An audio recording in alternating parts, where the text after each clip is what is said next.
com ele. E aí no ano seguinte ele já passou a vir e treinar com a gente e lutar pela Nova União. E aí ganhou na roxa, na marrom, na preta. Foi Na campeão. preta também, foi um dos caras, pô, o primeiro gringo naquela época, assim, um dos Não, na primeiros, né? verdade, pouca gente sabe disso, né? O BJ ele foi o segundo não brasileiro a ser campeão mundial. O primeiro brasileiro, o primeiro não brasileiro, que ninguém sabe que não é brasileiro, foi o João Roque. O João Roque é angolano, né? E aí, Ah, é o John Rock, é? o João Roque é angolano.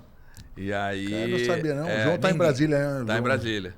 E aí o João foi o primeiro campeão mundial antes do BJ, que era não brasileiro. Mas todo mundo achava que ele era brasileiro, então acharam que o BJ fosse o primeiro não brasileiro a ser campeão. A ser campeão, né?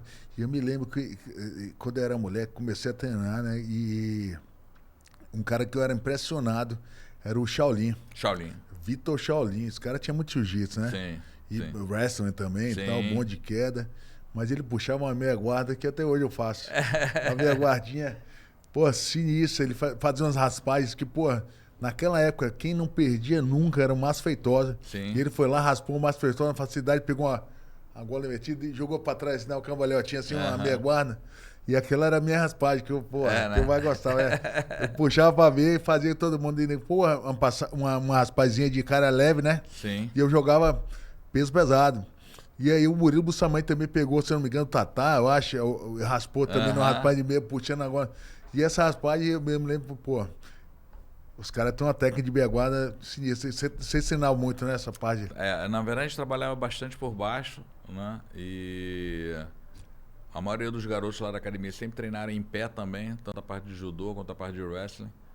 Mas eu sempre procurei botar os caras para treinar por baixo para ter uma habilidade maior, né? Normalmente quem joga por baixo é guardeiro, ele acaba tecnicamente aprendendo mais do que o cara que só joga por cima amassando ali, né? Porque o cara acaba travando muito e aí acaba não desenvolvendo muito o jogo. Quando você joga por baixo, você tem a obrigação de raspar ou finalizar o cara. Então você é obrigado a ser tecnicamente melhor que o cara, né? Então eu sempre trabalhei bastante a parte de guarda assim lá na academia.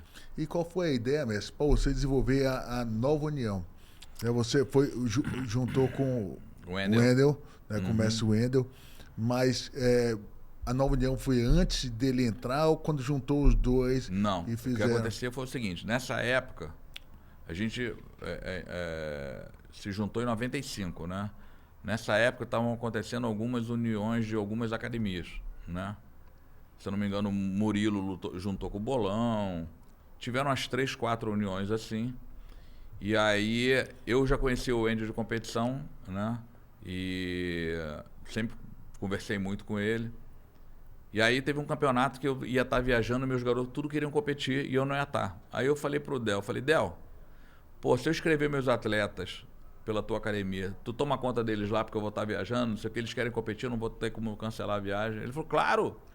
Cara, nessa competição a gente ficou em segundo ou em terceiro, coisa que nunca tinha acontecido, nem para ele nem para mim, né? A gente, por não ter uma quantidade tão grande de atleta, a gente não conseguia chegar, né? E aí passou alguns meses, foi o inverso. O Wendel também não ia poder estar, os garotos dele queriam, eles se juntaram com os meus.